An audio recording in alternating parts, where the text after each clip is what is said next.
शांति। आज की तारीख है 4 अप्रैल 2025। साकार माहौल। बाबा कहते, मीठे बच्चे, अभी तुम पुरुषोत्तम बनने का पुरुषार्थ करते हो। अभी तुम पुरुषोत्तम बनने का पुरुषार्थ करते हो। पुरुषोत्तम है देवताएं,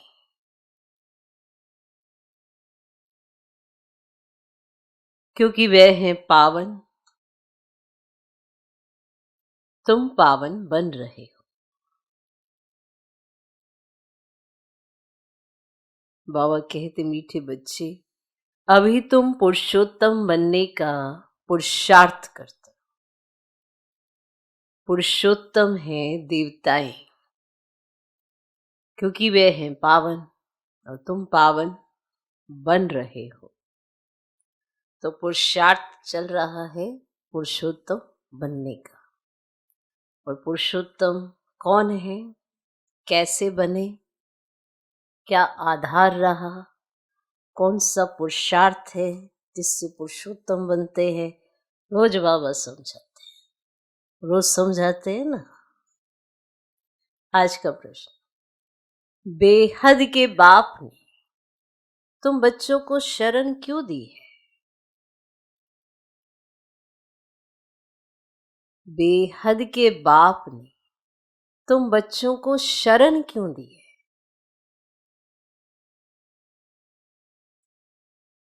उत्तर, क्योंकि हम सब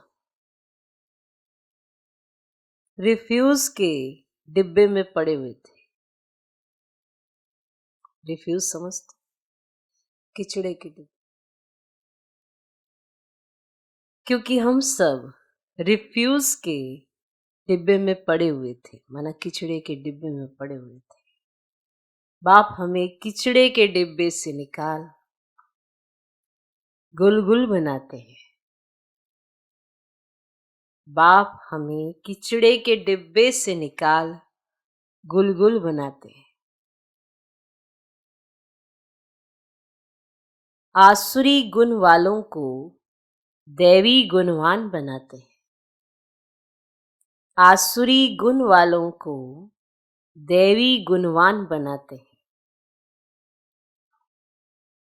ड्रामानुसार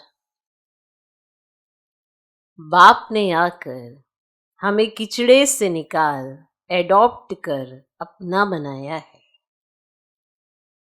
ड्रामानुसार बाप ने हमें आकर, बाबा आए, उन्होंने हमें किचड़े से निकाल एडॉप्ट कर अपना बनाया है। सोचो कहाँ थे और कहाँ पहुंचाया, कैसे अपना बनाया, सोचना जरूर। आज का गीत है, ये कौन आया सवेरे सवेरे। बाबा तो अर्थ निकाल कर हमको समर्थ बनाता, इसीलिए रोज सिखाता, रोज समझाता कि शायद कोई शब्द छूट जाए तो उसका अर्थ ना पता हो तो वो भी सिखाता। तो ये कौन आ जाए सवेरे सवेरे। ओम शांति। रात को दिन बनाने के लिए बाप को आना पड़े। अभी हम सभी रात में है ना, इसको दिन बनाने के लिए बाप को आना पड़े। अभी तुम बच्चे जानते हो कि बाप आया हुआ है।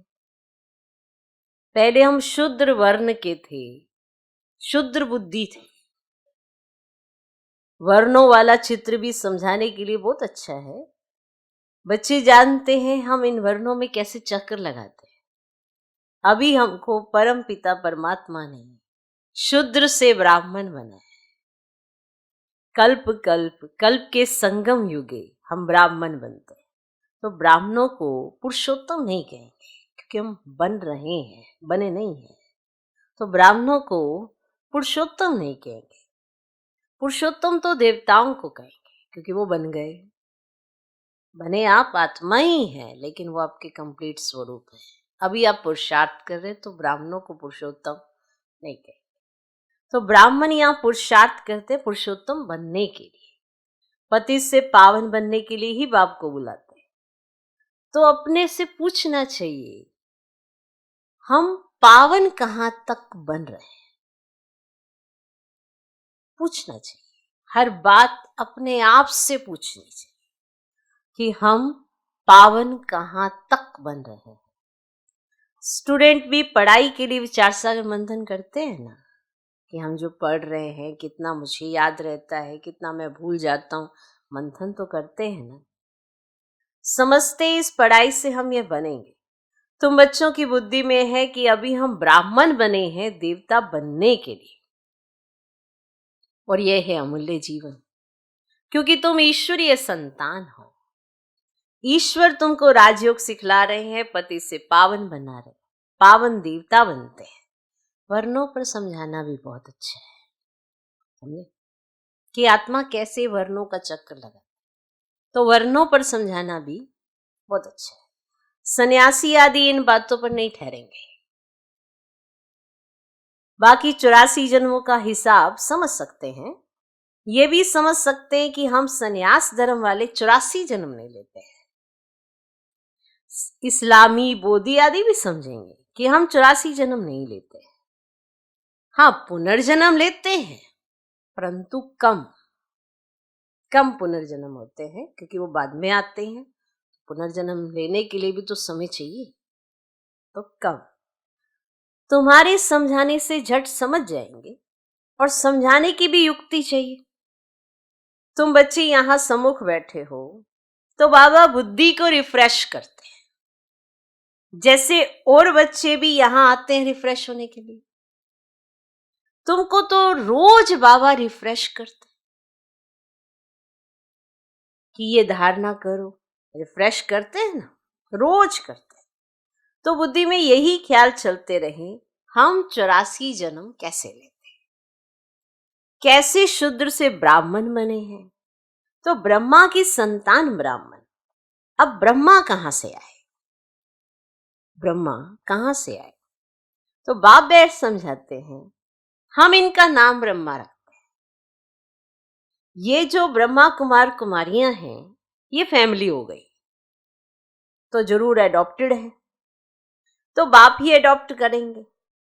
उनको बाप कहा जाता है, दादा नहीं कहेंगे, बाप को बाप ही कहा जाता है। मिल्कियत मिलती ही है बाप से, मिलती है ना। कोई चाचा, मामा व बिरादरी वाला भी एडॉप्ट करते हैं। तो जैसे बाप ने सुनाया था, एक बच्ची किचड़े के डिब्बे में पड़ी थी, वह कोई ने उठाए जाकर किसको गोद में दी। किचड़े के डिब्बे में थी वो बच्ची, फिर उठाया और किसी को गोद में दे दी, क्योंकि उनको अपना बच्चा नहीं था। तो बच्ची जिनकी गोद में गई, उनको ही तो मम्मा बाबा कहने लग पड़ेगी ना। तो ये फिर है बेहद की बात। तुम बच्चे भी जैसे बेहद के किचड़े के डिब्बे में पड़े थे, विश्व वितरणी नदी में पड़े थे, कितने गंदे हुए पड़े थे। ड्रामानुसार बाप ने आकर उस किचड़े से निकाल तुमको एडॉप्ट किया है। तमो प्रधान को किचड़ा ही कहेंगे ना। आसुरी गुण वाले मनुष्य हैं देह अभिमानी, काम क्रोध भी बड़े विकार है ना। तो तुम रावण के बड़े रिफ्यूज में पड़े थे। वास्तव में रिफ्यूजी भी हो। अब तुमने बेहद के बाप की शरण ली, रिफ्यूज से निकल गुलगुल देवता बनने। इस समय सारी दुनिया रिफ्यूज के बड़े डिब्बे में पड़ी है। बाप आकर तुम बच्चों को किचड़े से निकाल अपना बनाता, परंतु किचड़े के रहने वाले ऐसे हीरे हुए हैं जो निकालते हैं उनको किचड़े से बाबा, फिर भी किचड़ा ही अच्छा लगता। बाबा किचड़े से निकालते, अपना बच्चा बनाते, अडॉप्ट करते, फिर भी ऐसे हिरे हुए हैं, मन आदत पड़ी हुई है किचड़े में ही रहने की, वापिस से किचड़े में ही चले जाते हैं, वही अच्छा लगता है। तो बाप आकर बेहद के किचड़े से निकालते हैं, बुलाते भी हैं कि बाबा आकर हमको गुलगुल बनाओ, बुलाते हैं ना। कांटों के जंगल से निकाल फ्लावर बनाओ, खुदाई बगीचे में बिठाओ। अब असुरों के जंगल में पड़े हैं तो बाप तुम बच्चों को गार्डन में ले चलते हैं। शूद्र से ब्राह्मण बने हैं फिर देवता बनेंगे, तो ये देवताओं की राजधानी है, ब्राह्मणों की राजाई है ही नहीं। बल पांडव नाम है परंतु पांडवों को राजा ही नहीं है। नाम है पांडव परंतु पांडवों के पास राजाई नहीं है, तो राजाई प्राप्त करने के लिए बाप के साथ बैठे हैं। तो बेहद की रात अब पूरी हो, बेहद का दिन शुरू होता है। तो गीत सुना ना,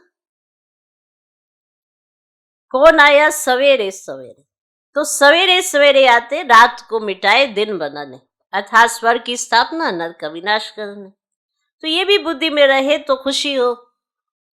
जो नई दुनिया में ऊंच पद पाने वाले ना, वे कभी अपना आसुरी स्वभाव नहीं दिखाएंगे। नोट कर लो, एक बार आसुरी स्वभाव जब झलकता है तो समझते इसकी जरूरत पड़ती है। तो जो नई दुनिया में ऊंच पद पाने वाले हैं वे कभी अपना आसुरी स्वभाव नहीं दिखाएंगे।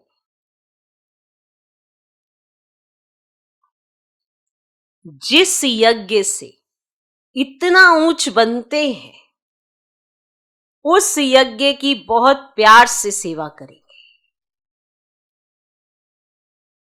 जिस यज्ञ से इतना ऊंच बनते हैं उस यज्ञ की बहुत प्यार से सेवा करेंगे। ऐसे यज्ञ में तो हड्डियां भी दे देनी चाहिए। माना माना इतना निस्वार्थ भाव से सेवा करनी चाहिए तो कभी ये ना लगे कि मुझे ये चाहिए ये चाहिए। सेवा से प्यार होना चाहिए, हड्डियां दे देनी चाहिए, अपने को देखना चाहिए। इस चलन से हम ऊंच पद कैसे पाएंगे? अब यज्ञ के अंदर है, सबके अलग अलग विचार हैं, पर किस ढंग के आपके विचार है आपको ध्यान तो देना चाहिए। कई यज्ञ में आते हैं विचार उनके अजीबोगरीब चलते रहते हैं और सोचते हैं हम तो बहुत कुछ करते हैं, पर अजीबोगरीब संस्कारों के कारण और विचारों के कारण यज्ञ में विघ्न रूप बनते हैं। तो भी कब तक रहेंगे ऐसी आत्माएं यज्ञ में? ड्रामा उन्हें बाहर कर देता है और फिर सोचते हैं कि हमारे साथ ऐसा क्यों हो गया, पर होना क्यों था, क्यों हुआ ऐसा?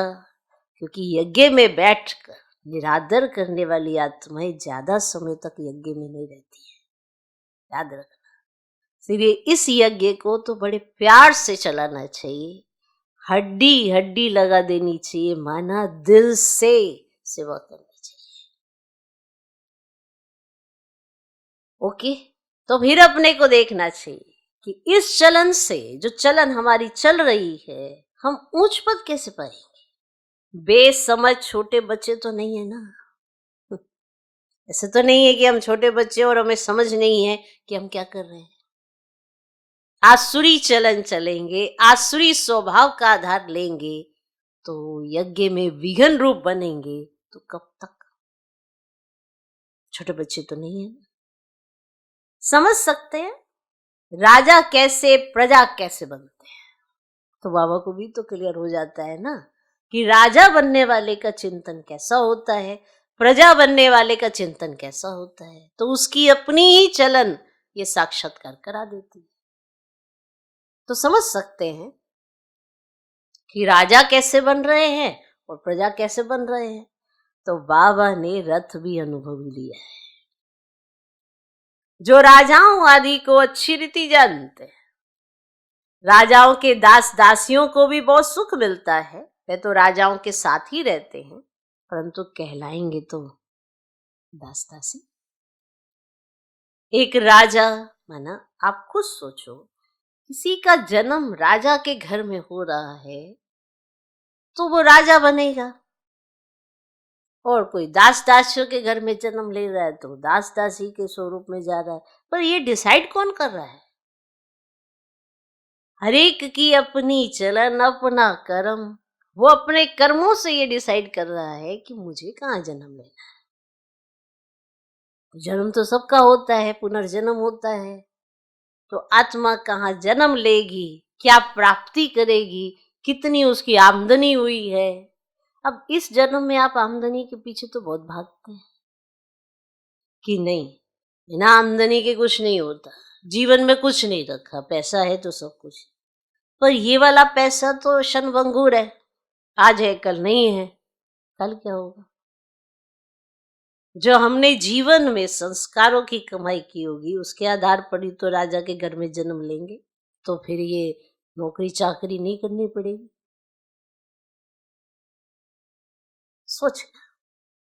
सोचने से ही कुछ होता है। तो बाबा तो अनुभवी है, उन्होंने राजा रानी को भी देखा हुआ है, दास दासियों को भी देखा हुआ है। इसीलिए बार बार समझाते हैं कि पुरुषार्थ ऐसा करो कि राजा रानी बन सको। क्योंकि सुख तो दोनों को है पर पोजीशन में तो अंतर है ना। ओके। तो राजाओं के पास दास दासियों को भी बहुत सुख रहता है।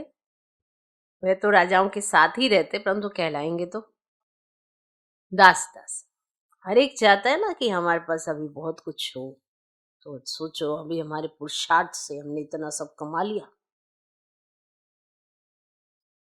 सुख तो है, जो राजा रानी खाए वे उनको मिले, तो पर पहले राजा रानी खाए फिर उनको मिले। तो बाहर वाले थोड़ी खा सकते हैं। अब एक राजा रानी के साथ जो दास दासियां जो साथ में रहते हैं वो खाएं, और एक बाहर रहते हैं जो, उनको थोड़ा मिल जाएगा जो राजा रानी खाएंगे। दासियों में भी नंबरवार होती है, कोई श्रृंगार करने वाली, कोई बच्चों को संभालने वाली, कोई झाड़ू आदि लगाने वाली, होगी ना कैटेगरी। तो यज्ञ में रहकर, यज्ञ के बीच में किस भाव से वो आत्माएं चली, उसके आधार पर पोजीशन। एक ने हड्डी सेवा की, निस्वार्थ भाव से सेवा की, राजा रानी। अब कैटेगरीज बता दी है बाबा ने। तो यहाँ के राजाओं को इतने दास दासियां हैं, तो वहां कितने ढेर होंगे। सब पर अलग अलग अपनी चार्ज होती है। रहने का स्थान अलग होगा, वे कोई राजा रानी जैसे सजाया हुआ नहीं होगा। अब दास दासियों के रहने की जगह अलग होगी। ऐसे नहीं जैसे राजा रानी का जो सजाया हुआ महल है वैसे ही उनका होगा, ऐसा नहीं होगा। जैसे सर्वेंट्स क्वार्टर्स होते हैं, वरना डिटेल में और सहज सी बात, जैसे सर्वेंट्स क्वार्टर्स होते हैं। अब ये जो राजा रानी बनने वाले हैं इन्हों का चिंतन, और जो ये दास दासिया बन गए इन्हों का चिंतन, ये सारी कैटेगरीज जो डिसाइड हो रही है वो संगम पर हो रही है पुरुषार्थ से। किसी के माथे पे नहीं लिखा कि ये राजा है या रानी है, पर चलन से जरूर दिख जाता है। भगवान पुरुषार्थ कराते हैं और वो पुरुषार्थ की जगह कुछ और करते तो यहाँ दिख भी जाते हैं। तो सर्वेंट्स क्वार्टर्स होते हैं ना, जैसे यहाँ अंदर आएंगे जरूर, परंतु रहते सर्वेंट्स क्वार्टर्स में। महल में अंदर आएंगे, अपना जो भी उनका माना जो चार्ज मिली हुई है माना कार्य करने की वो करेंगे और फिर रहेंगे जाके सर्वेंट्स क्वार्टर्स। तो बाप अच्छी रीति समझाते हैं, अपने पर रहम करो। क्या करो? रहम करो। तो रहम ही है भाई, क्या बनना है आपने ये आप ही डिसाइड कर रहे हैं। तो बाबा अच्छी रीति समझाते कि अपने ऊपर रहम करो। हम ऊंच से ऊंच बने, हम अभी शुद्ध से ब्राह्मण बने हैं, अहो सौभाग्य, फिर देवता बनेंगे। ये संगम युग बहुत कल्याणकारी है, तुम्हारी हर बात में कल्याण भरा हुआ है। भंडारे में भी योग में रह भोजन बनाएं, तो बहुतों का कल्याण भरा हुआ है। योग युक्त भोजन, जो खाते ही सब योग युक्त हो जाए, ऐसे ही थोड़ा भोजन को वरदान मिला हुआ, ब्रह्मा भोजन कहा जाता है। वो इसीलिए कहा जाता है कि ब्राह्मण याद में रहकर बनाएंगे। श्रीनाथ द्वारे में भोजन बनाते हैं, बिल्कुल ही साइलेंस में, श्रीनाथ ही याद रहता है। भक्त अपनी भक्ति में बहुत मस्त रहते हैं, तुमको फिर ज्ञान में मस्त रहना चाहिए। श्री कृष्ण की ऐसी भक्ति होती है, बात मत पूछो। वृंदावन में 2 बच्चियां हैं, पूरी भक्ति ने कहती है बस हम यहां ही रहेंगी, यहां ही शरीर छोड़ेंगी श्री कृष्ण की याद में। उनको बहुत कहते हैं अच्छे मकान में चलकर रहो, ज्ञान लो, बोलती है हम तो यहां ही रहेंगे। कहां? वृंदावन में 2 बच्चियां हैं, वो कहती हैं कि हम तो यहीं रहेंगे उनकी याद में।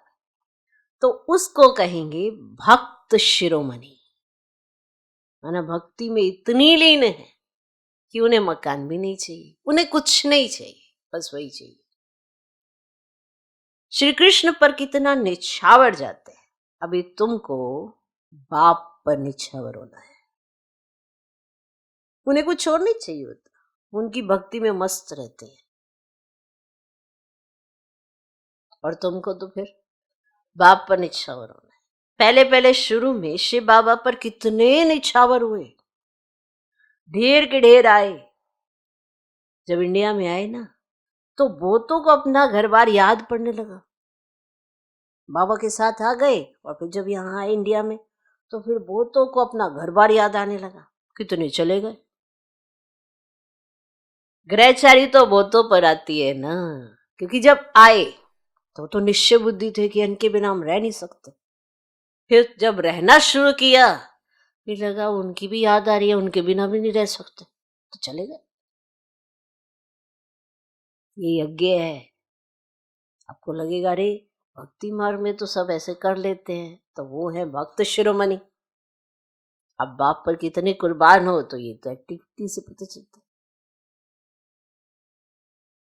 क्लियर? तो कभी कैसी दशा, कभी कैसी दशा बैठती है। कहीं कहते हैं ना, अरे बड़े निश्चय बुद्धि हैं, बड़े निश्चय बुद्धि थे ये तो, ये क्या हो गया? दशा बैठ गई ना। निश्चय बुद्धि थे तभी तो बाप के बने थे। अब निश्चय बुद्धि नहीं है, क्योंकि कोई दशा बैठ गई राहु की। तो जब राहु की दशा बैठ जाएगी, तब थोड़ा कोई निश्चय बुद्धि रहेगा। पहले थे, फिर दशा बैठ गई, फिर थोड़ा निश्चय बुद्धि रहेगी। तो कभी कैसी दशा, कभी कैसी दशा बैठती। बाबा ने समझाया, कोई भी आते तो बोलो कहाँ आए हो। बाहर में बोर्ड देखा, ब्रह्मा कुमार कुमारियां, तो ये तो परिवार है ना। एक है निराकार परम पिता परमात्मा, दूसरा फिर प्रजापिता ब्रह्मा भी गाया हुआ है, ये सब उनके बच्चे। और दादा है शिव बाबा, वर्षा उनसे मिलता है। वे राय देते, मुझे याद करो तो तुम पति से पावन बन जाएंगे। तो कल पहले भी ऐसी राय दी थी। कितनी ऊंची पढ़ाई है, तो ये भी तुम्हारी बुद्धि में हम बाप से वर्षा ले रहे हैं। तो तुम बच्चे मनुष्य से देवता बनने की पढ़ाई पढ़ रहे हो, तुम्हें जरूर दैवी गुण धारण करने हैं, तुम्हें जरूर दैवी गुण धारण करने हैं। तुम्हारा खान पान, बोलचाल कितना रॉयल होना चाहिए। देवताएं कितना थोड़ा खाते हैं, उनमें कोई लालच थोड़ी रहती है। 36 प्रकार के भोजन बनते हैं, खाते कितना थोड़ा है। खान पान की लालच रखना, इसको भी आसुरी चलन कहा जाता है। खान पान की लालच रखना, इसको भी आसुरी चलन कहा जाता है। दैवी गुण धारण करने हैं तो खान पान बड़ा शुद्ध और साधारण होना चाहिए। परंतु माया ऐसी है जो एकदम पत्थर बुद्धि बना देती है, तो फिर पद भी ऐसे ही मिलेगा। बाप कहते अपना कल्याण करने के लिए दैवी गुण धारण करो। अच्छी रीति पढ़ेंगे पढ़ाएंगे तो तुमको भी इजाफा मिलेगा। बाप नहीं देते हैं, तुम अपने पुरुषार्थ से पाते हो। ये कहते हैं ना, अच्छा इसको तो बाबा ने दिया है। बाबा तो सबको देते हैं, पर जो जितना पुरुषार्थ करता है उतना वो पाता है। ये हिसाब किताब बड़ा स्पष्ट और साफ है, इसमें कोई किसी का कुछ चिंता नहीं है। जिस दिन आपको ये समझ आ जाएगा तो आप किसी पे कोई लाना नहीं रखोगे, ना तो बाप पे रखोगे, ना ही किसी से ईर्ष्या रखोगे, क्योंकि सबको सब कुछ मिलता अपने पुरुषार्थ से, जो जितना जैसा पुरुषार्थ करे। ये यज्ञ ही ऐसा है, जो प्राप्ति करनी है आपने अपने पुरुषार्थ से करनी। ओके, तो तुम अपने पुरुषार्थ से पाते हो। अपने को देखना चाहिए कहां तक हम सर्विस करते हैं, हम क्या बनेंगे। इस समय शरीर छूट जाए तो, इसी समय अगर शरीर छूट जाए तो क्या मिलेगा? क्या मिलेगा? बाबा से को पूछे तो बाबा झट बता दे कि इस एक्टिविटी से समझा जाता है ये फलाना पद पाएंगे, कि जो इनकी एक्टिविटी है ये दिखा रही है कि इस समय ये वाला पद पाएंगे। पुरुषार्थ ही नहीं करते तो कल्प कल्पांतर के लिए अपने को घाटा डालते। अच्छी सर्विस करने वाले जरूर अच्छा पद पाएंगे, अंदर में मालूम रहता है ये दास दासी जाकर बनेंगे, बाहर से कह नहीं सकते, अंदर तो बाबा को पता रहता है ना कि ये क्या बनेंगे जाके। बाहर से नहीं कह सकते कि आप ऐसे, है ना। स्कूल में भी स्टूडेंट समझते हैं ना कि हम सीनियर बनेंगे व जूनियर, यहां भी ऐसे है। सीनियर जो होंगे वे राजा रानी बनेंगे, जूनियर कम पद पाएंगे, और साहूकारों में भी सीनियर और जूनियर होंगे, और दास दासियों में भी सीनियर और जूनियर होंगे। सब जगह सीनियर और जूनियर। आप समझते हो ना, जिसको ज्यादा समय हो जाता है वो सीनियर हो गया, नहीं। सीनियर पुरुषार्थ से होता है, मतलब कि समझदार। जूनियर माना उसे कम पद मिला हुआ है। सारा हिसाब किताब यहीं पे हो रहा है। सीनियर वालों का दर्जा ऊंच होता है। झाड़ू लगाने वाली दासी को कभी अंदर महल में आने का हुक्म नहीं रहता। इन सब बातों को तुम बच्चे अच्छी रीति समझ सकते हो, पिछाड़ी में और भी समझते जाएंगे। तो ऊंच बनाने वालों का फिर रिगार्ड भी रखना होता है। देखो, कुमार का है, वे सीनियर है तो रिगार्ड रखना चाहिए। दादी प्रकाशमणि है, दादियां हैं, जिन्हें भगवान ने रिगार्ड दिया, तो आपको कितना देना चाहिए। बहुत सिंपल सी डेफिनेशन है, जिसे भगवान ने मान दिया उसे आपको मान देना। कहीं सोचते ना, मैं किसको मान देना, हमें कैसे पता चले। जिसे भगवान ने इतना रिगार्ड दिया हो, तुम्हें कितना रिगार्ड देना चाहिए। तो बाप बच्चों का ध्यान खिंचवाते हैं। जो बच्चे महारथी है ना, उनका रिगार्ड रखो। रिगार्ड नहीं रखते तो अपने ऊपर पाप का बोझा चढ़ाते हैं। ये सब बातें बाप ध्यान में देते हैं, माना ध्यान दो इन बातों पर। बड़ी खबरदारी चाहिए। नंबरवार किसका रिगार्ड कैसे रखना चाहिए, बाबा तो हर एक को जानते हैं ना। किसको कहें तो ट्रेटर बनने में देरी ना करें। अगर बाबा सामने से कह देना कि आप ऐसा करते हो, तो वो आत्मा ट्रेटर बनने में देरी ना करे। इतना दे अभिमान आ जाता है। ये नहीं सोचते कि कौन कह रहा है भाई आपको, वही कह रहा है जिसने आपको अडॉप्ट किया है। वही तो सिखाने की कोशिश कर रहा है कि बच्ची ये चलन तेरी अच्छी नहीं है।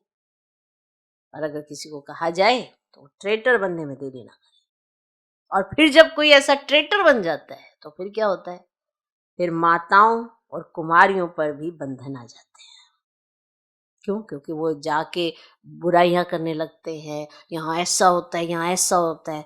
तो जो लोग अनजान होते हैं, जिन्हें कुछ पता ही नहीं होता, तो नेगेटिव बातें तो बहुत जल्दी सुन के सब अपनी मनोस्थिति बना ही लेते हैं, तो फिर बंधन आ जाते हैं।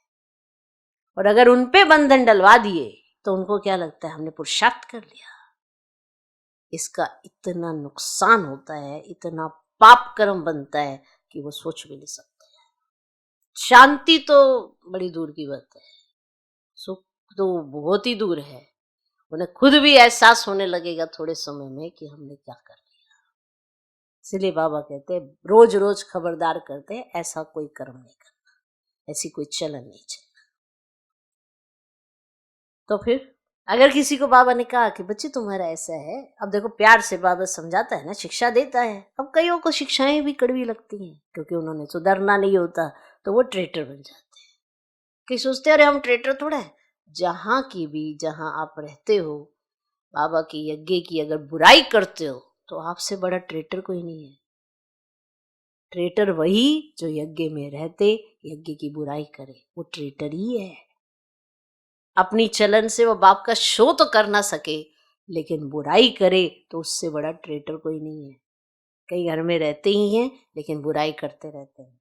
इसीलिए बाबा ने शुरुआत वहीं से की कि यज्ञ से बहुत प्यार होना चाहिए। यहाँ तो हड्डी हड्डी दे देने के लिए तैयार होनी चाहिए आत्मा। कोई सेवा करते हैं तो अगर कोई तारीफ नहीं करता तो भी उन्होंने फीलिंग आ जाती है और नुकसान करना शुरू कर देते हैं। ऐसे ट्रेटर गिरी जो करता है उसका कितना नुकसान है। वो तो ट्रेटर बना ही बना, लेकिन उसने माताओं पर, कन्याओं पर बंधन डलवाया तो ये कितना बड़ा पाप कर्म कमाया। सितम सहन करने पड़ते हैं क्योंकि फिर घर वाले रोकते हैं, नहीं वहां नहीं जाना, हमने ये सुना है, वहां नहीं जाना। अब ये सुना किससे है? ट्रेटर से। तो जो ट्रेटर होता है वो बुराई करने लगता है। तो जिस मुख से जो व्यक्ति बुराई कर रहा है किसी की, वो मुख से बाप की बड़ाई कैसे कर सकता है? क्योंकि बाप की मुरली तो क्या कहती है, जो कहती है उसके हिसाब से वो आत्मा चलती है। इसीलिए वो ट्रेटर बन जाता है। तो बहुत करके माताएं ही लिखती हैं, बाबा हमको ये बहुत तंग करते हैं, हम क्या करें? क्योंकि उनके ऊपर बंधन पड़ जाता है, कोई ट्रेटर बनता है तो माताएं चिट्ठी लिखती है कि बाबा हम क्या करें। अरे तुम कोई जानवर थोड़े ही हो जो जबरदस्ती करेंगे, जानवर हो क्या? अंदर दिल में है तब पूछती हो क्या करूं। हमारे दिल में है ना, इसीलिए तुम्हें पूछना पड़ रहा है, वरना तो शक्ति हो ना, बाप की शक्ति हो ना, तो अपने स्वरूप में रहो। इसमें पूछने की तो बात ही नहीं है। आत्मा अपना मित्र है, अपना ही शत्रु है, जो चाहे सो करे। पूछना माना दिल है। आप क्यों पूछती हो ऐसे? इतनी कमजोर हो क्या कि कोई भी आपको कैसा भी करे तो आप चल जाएगा? कमजोर नहीं हो, शक्ति हो। तो मुख्य बात है याद की, और याद से तुम पावन बनते हो। ये लक्ष्मी नारायण नंबर 1 पावन है ना। मम्मा कितनी सर्विस करती थी, ऐसा तो कोई कह ना सके हम मम्मा से भी होशियार है। मम्मा ज्ञान में सबसे तीखी थी, सबसे तीखी थी। योग की कमी बहुतों में है। याद में रह नहीं सकते, याद नहीं करेंगे तो विक्रम विनाश कैसे होंगे? लोग कहता है पिछाड़ी में याद में शरीर छोड़ना है। शिव बाबा की याद में ही प्राण तन से निकले। एक बाप के सिवाय और कोई याद ना है, कहां भी आसक्ति ना हो। ये प्रैक्टिस करनी होती है। कहां भी किसी भी चीज को देखकर आसक्ति नहीं होनी चाहिए, ये प्रैक्टिस करनी होती है। हम अशरीरी आए थे, फिर अशरीरी होकर जाना है। बच्चों को बार बार समझाते रहते हैं। और मीठा बनना है, दैवी गुण भी होने चाहिए। देह अभिमान का भूत होता है ना, अपने पर बहुत ध्यान रखना है, बहुत प्यार से चलना है। बाप को याद करो और चक्र को याद करो। चक्र का राज किसको समझाया तो भी वंडर खाएंगे। 84 जन्मों की किसको याद नहीं रहती तो 84 लाख, फिर कोई कैसे याद कर सके? ख्याल में भी आ ना सके, तो इस चक्र को भी बुद्धि में याद रखो, तो भी यह हो सौभाग्य है। अभी ये नाटक पूरा होता है, पुरानी दुनिया से वैराग्य होना चाहिए, बुद्धि योग शांति धाम सुख धाम में रहे। तो गीता में है ही है ना मन मना भव। तो कोई भी गीता पाठी मन मना भव का अर्थ नहीं जानते। तुम बच्चे जानते हो, भगवान उवाच दे के सभी संबंध छोड़ अपने को आत्मा समझो। किसने कहा? स्वयं बाप ने। कोई फिर कहते हम तो शास्त्रों को ही मानते हैं, भल भगवान आए तो भी नहीं मानेंगे कि हम तो शास्त्रों को मानते हैं, भल भगवान भी आ जाए तो भी हम नहीं मानेंगे। तो बरोबर शास्त्र पढ़ते रहते हैं। तो भगवान आए ना, राजयोग सिखला रहे हैं, स्थापना हो रही है, ये शास्त्र आदि सब है ही भक्ति मार्ग के। भगवान का निश्चय हो तो वर्षा लेने लग पड़े, फिर भक्ति भी उड़ जाए। परंतु जब निश्चय होना। मीठे मीठे सिकिलदे बच्चों प्रति मात पिता बाप दादा का याद प्यारो गुड मॉर्निंग। रूहानी बाप की रूहानी बच्चों को नमस्ते। हम रूहानी बच्चों की भी रूहानी बाप को नमस्ते नमस्ते नमस्ते। Good morning good morning good morning. धारणा के लिए मुख्य सर पहला पॉइंट, देवता बनने के लिए बहुत रॉयल संस्कार धारण करना। देवता बनने के लिए बहुत रॉयल संस्कार धारण करना। खान पान बहुत शुद्ध और साधारण रखना है। खान पान बहुत शुद्ध और साधारण रखना है, लालच नहीं करनी है। अपना कल्याण करने के लिए दैवी गुण धारण करने हैं।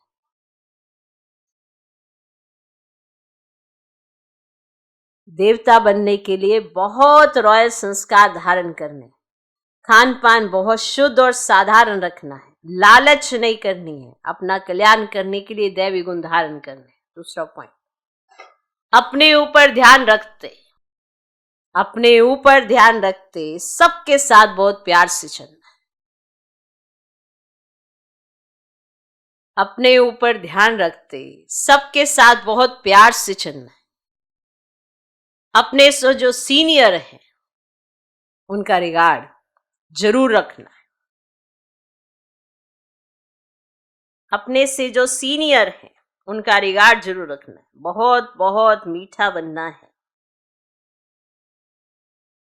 और जिन्हों को सीनियर का रिगार्ड ही खत्म हो जाता है तो फिर वो क्या बनेंगे? यज्ञ में बैठे ही कुछ भी सोचते रहते, कुछ भी बोलते रहते सबके बारे में, तो क्या बनेंगे भाई? कब तक रहेंगे? फिर उन्हें ड्रामा निकाल देता है बाहर। तो बहुत बहुत मीठा बनना है। देह अभिमान में नहीं आना है। देह अभिमान में नहीं आना है।